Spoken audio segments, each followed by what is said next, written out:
তারাই হত্যাকাণ্ডের সাথে আমাদের এই তাদের যে নেতাকর্মীরা জড়িত এটা যদি অস্বীকার করে আমরা এটি অবাক হব না। কিন্তু আপনাদের নিকট আমরা সেই দায় ছেড়ে দিলাম যে আপনারা বিবেচনা করবেন যে আমরা যা বলেছি তা সঠিক কিনা। আমরা জেনেছি যে তাদের সুস্পষ্টভাবে এই বনানী থানার বৈষম্যবিরোধী ছাত্র আন্দোলনের যে সকল নেতৃবৃন্দ তারা সেখানে সরাসরি নিজে উপস্থিত থেকে এই হত্যাকাণ্ডের সাথে জড়িত। তারা এই বৈষম্যবিরোধী ছাত্র আন্দোলনের ব্যানারে সারা দেশে ছাত্রলীগকে পুনর্বাসন করা হয়েছে। ক্যাম্পাসগুলোতে পেছনে থেকে ষড়যন্ত্রমূলকভাবে ছাত্র রাজনীতির বিরুদ্ধে অবস্থান নেবে না এবং এইগুলো কার্যকলাপের মাধ্যমে কিন্তু ছাত্রলীগ পুনর্বাসিত হচ্ছে। আজকে দেখেন আওয়ামী লীগ যুবলীগ এই ঢাকা শহরে বাংলাদেশের বিভিন্ন জায়গায় মিছিল করছে, তারা দুঃসাহস দেখাচ্ছে এবং এই হত্যাকাণ্ডের সাথে যারা জড়িত আমরা অবাক হব না যদি দেখা যায় অতীতে তাদের ছাত্রলীগের সম্পৃক্ততা রয়েছে কিনা। কারণ দেখা যাচ্ছে এই বৈষম্যবিরোধী ছাত্র আন্দোলন আমরা সমস্যা স্পষ্ট করেছি, এই বৈষম্যবিরোধী ছাত্র আন্দোলনের ব্যানারে সারা দেশে ছাত্রলীগকে পুনর্বাসন করা হয়েছে। সে কারণে তাদের কোনো নিয়ন্ত্রণ নেই, চেইন অফ কমান্ড নেই। আমরা যেভাবে আমাদের সহকর্মী হারানোর পরও আমাদের সংগঠনকে নিয়ন্ত্রণ করেছি, কিন্তু তাদেরকে দেখা যায় তারা সোশ্যাল মিডিয়া একটি স্ট্যাটাসকে কেন্দ্র করে তারা মব জাস্টিসের সূচনা করে দেয়। সেজন্য আমরা দীর্ঘদিনের অভিজ্ঞতা নিয়ে আমরা লড়াই সংগ্রাম করে আজকে আমরা এই অবস্থানে এসেছি। সেজন্য আমরা তাদের আহ্বান জানাই তারা যেন ছাত্রলীগের পুনর্বাসনের দায়িত্ব যেন না নেয় এবং যেভাবে এবং ক্যাম্পাসগুলোতে আমরা অবাক হব না যেভাবে আওয়ামী লীগ এবং যুবলীগ মিছিল করছে সারা দেশে, আমরা অবাক হব না অচিরেই ক্যাম্পাসগুলোতে যদি ছাত্রলীগ মিছিল করে, যদি ক্যাম্পাসগুলোতে ছাত্রলীগ কোনো নৈরাজ্যকর পরিস্থিতি সৃষ্টি করে, তার জন্য একমাত্র দায়ী থাকবে এই জুলাই আগস্টে যারা নিজেদের স্টেক হোল্ডার মনে করে তাদের অনেক দায় নিতে হবে এক্ষেত্রে। কারণ সকল ক্ষেত্রে তারাই এই অগ্রণী ভূমিকা পালন করছে, কিন্তু যখনই ছাত্রলীগের বিচারের প্রশ্ন আসে শুধু ছাত্রদলই মাঠে থাকে। তাদের মুখে আমরা কথা দেখি না ছাত্রলীগের বিচারের দাবিতে কোনো কর্মসূচি প্রণয়ন করতে। কারণ তারা মনে করে থাকে, আমি শেষ করে দিচ্ছি, কারণ তারা মনে করে থাকে ছাত্রলীগকে নিষিদ্ধ করা হয়েছে, তার মানে ছাত্রলীগের যে নেতাকর্মী রয়েছে তাদের সাথে যে যোগদান করবে। এটি একটি রাজনীতি কৌশল হিসাবে আমরা মনে করি তারা একটি রাজনীতি কৌশল হিসাবে নিয়েছে। তারা মন থেকে চাচ্ছে না যে ছাত্রলীগকে সঠিকভাবে বিচারের আওতায় নিয়ে এসে সঠিক বিচারের মাধ্যমে যারা অপরাধী তাদেরকে দোষী সাব্যস্ত করে আইনের আওতায় নিয়ে এসে তাদের বিচার করা। কিন্তু আজকে 8.5 মাসেও সারা বাংলাদেশের কোনো ক্যাম্পাসে কোনো বিশ্ববিদ্যালয় প্রশাসন আজকের দিন পর্যন্ত সে ধরনের ছাত্রলীগের বিচারের কোনো প্রকার কোনো স্টেপ আমরা লক্ষ্য করিনি। ধন্যবাদ।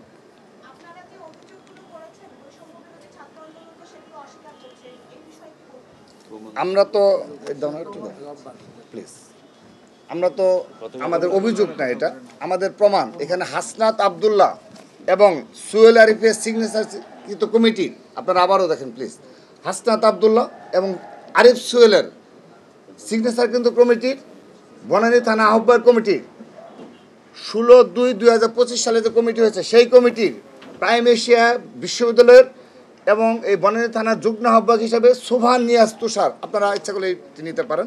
এবং আরেকটি কমিটিতেও দেখেন হাসনাত আবদুল্লাহ এবং এই আরিফ সোহেলের সিগনেচার কিন্তু কমিটিতে, এবং সামনের দিকে দেখেন হৃদয় মিয়াজি রয়েছে প্রাইম এশিয়া বিশ্ববিদ্যালয়ের। তো আমরা আপনাদের সরবরাহ করলাম।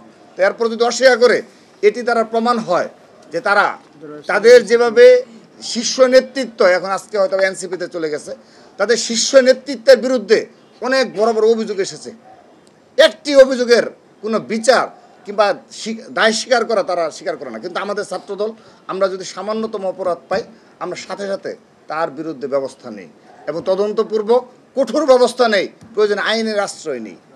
এটি আমাদের দীর্ঘদিনের ছাত্র সংগঠন হিসাবে এই রাষ্ট্রের প্রতি আমাদের দায় রয়েছে, ছাত্র সমাজের প্রতি আমাদের দায় রয়েছে, জুলাই আগস্টে যারা শহীদ হয়েছে তাদের প্রতি আমাদের দায় রয়েছে।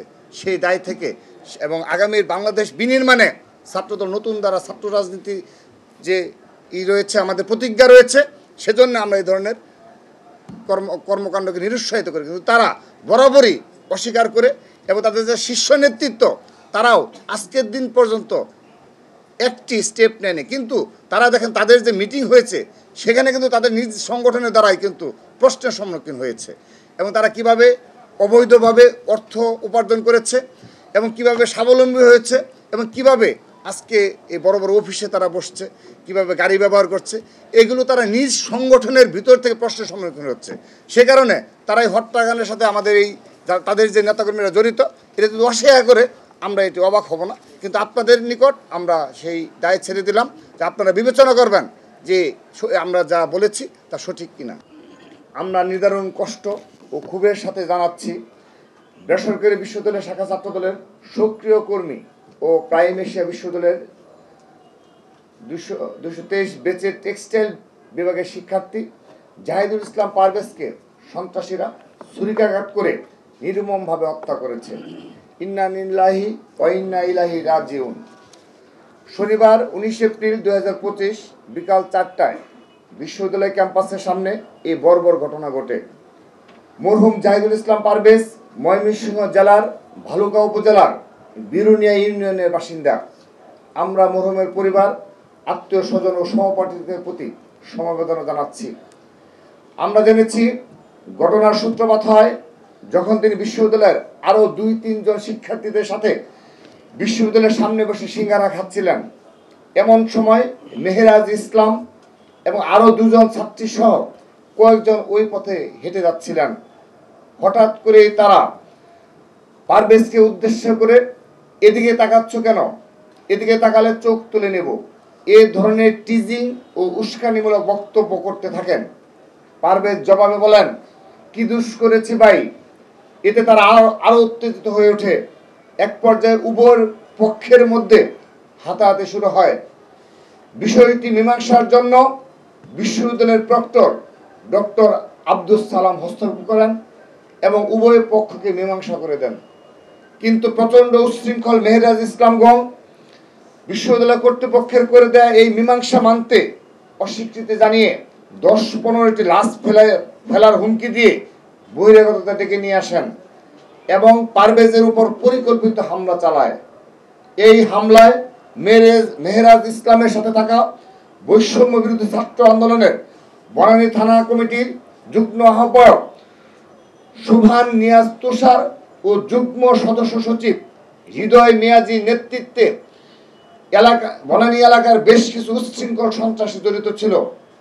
তারা ছুরি দিয়ে পারভেজের বুকের উপর আঘাত করে হত্যা করে। বিশ্ববিদ্যালয়ের প্রক্টরের মীমাংসার পর যখন সন্ত্রাসীরা হুমকি দামকি দিচ্ছিল, তখন শহীদ পারভেজ বিশ্ববিদ্যালয় কর্তৃপক্ষের কাছে নিরাপত্তা চেয়ে আকুতি জানিয়েছিল, কিন্তু কর্তৃপক্ষ বা প্রশাসন কোনো ধরনের সহায়তা করেনি।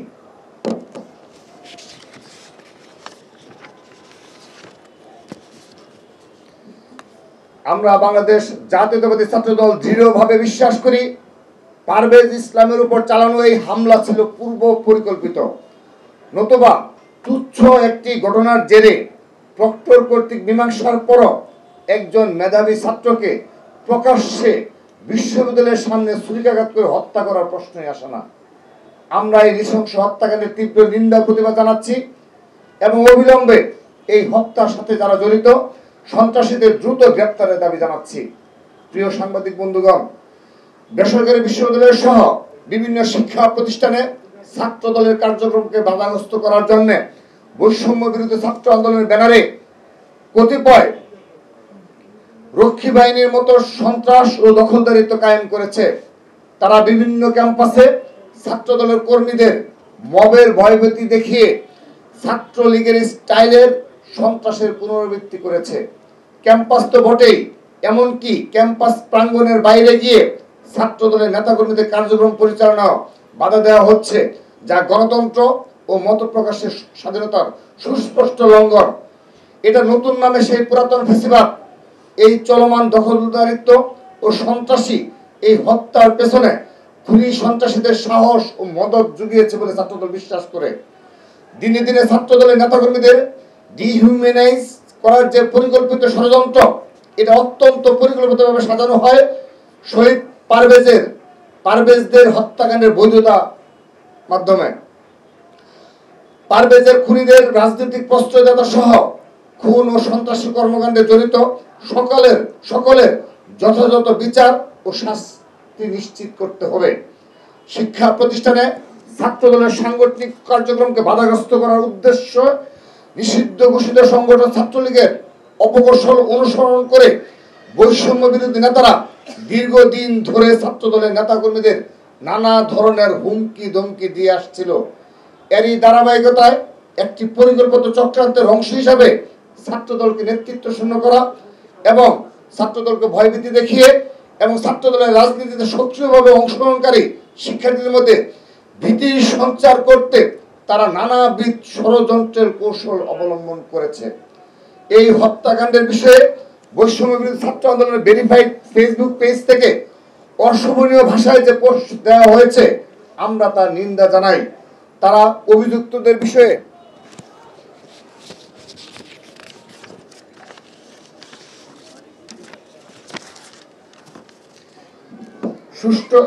সুষ্ঠু তদন্ত দাবি করতে পারতেন, কিন্তু তা না করে অশোভন ভাষায় আক্রমণ ও তদন্তের আগেই অভিযুক্তদের পক্ষে নেওয়াটাই প্রমাণ করে তারা অপরাধ আড়াল করাতে বিশ্বাসী। আমরা মনে করি এই সংগঠনের প্রতিটি কমিটিতে যেভাবে সাবেক ছাত্রলীগ সন্ত্রাসীদের ঠাঁই দেওয়া হয়েছে, তারা যেভাবে সাবেক ছাত্রলীগারদের পুনর্বাসনের দায়িত্ব নিয়েছেন, এই অশোভন ভাষা সেই প্রক্রিয়া ও চরিত্রেরই বহিঃপ্রকাশ। আমরা তাদেরকে ষড়যন্ত্রের নীল নকশাহীন সঠিক ও ইতিবাচক ধারার ছাত্র রাজনীতি চর্চার আহ্বান জানাই। একই সাথে আমরা গভীর উদ্বেগের সাথে লক্ষ্য করছি বর্তমান অন্তর্বর্তীকালীন সরকারও সকলের প্রতি সমতা ও ন্যায্যতা নিশ্চিত করতে পারছে না। বৈষম্য বিরোধী ছাত্র আন্দোলনের নেতৃবৃন্দের সাথে তারা বিভিন্ন সময়ে দফায় দফায় আলোচনা করলেও বিভিন্ন সরকারি নিয়োগগুলো এককভাবে বৈষম্য বিরোধীদের তালিকা ধরে দিলেও তারা ছাত্র দলের মতো বৃহৎ ও জুলাই আন্দোলনের সর্বাধিক শহীদের ছাত্র সংগঠনের সাথে কখনোই আনুষ্ঠানিক বসে কোনরূপ আলোচনা করেনি। বিভিন্ন ঘটনায় বিচার নিশ্চিত করার বিষয়ে প্রশাসন থেকে আমরা যথাযথ সহযোগিতা পাই না। প্রশাসনে এখনো হাসিনার প্রেতাত্মা লুকিয়ে আছে, আর এদেরকে উৎসাহ আশ্রয় দিচ্ছে বৈষম্য বিরোধী ছাত্র আন্দোলনের কতিপয় নেতৃবৃন্দ। বিভিন্ন ঘটনায় সেটা বারবার প্রমাণিত হচ্ছে। আমরা আবারও এই নির্মম হত্যাকাণ্ডের পরিকল্পনাকারী, ইন্ধনদাতা, হুকুমদাতা এবং হামলাকারী সন্ত্রাসীদের অবিলম্বে গ্রেপ্তার ও দৃষ্টান্তমূলক শাস্তির দাবি জানাচ্ছি। ছাত্র নেতাদের জীবনের নিরাপত্তা নিশ্চিত করার জন্য অন্তর্বর্তীকালীন সরকারের কাছে জোরালো দাবি জানাচ্ছি। তাদেরকে বিভিন্ন বিষয়ে একপাক্ষিক আচরণের বদলে সমতা ও ন্যায্যতা নিশ্চিত করার আহ্বান জানাচ্ছি। মরহুমের আত্মার মাগফিরাত কামনা করছি। আমি সবাইকে ধন্যবাদ।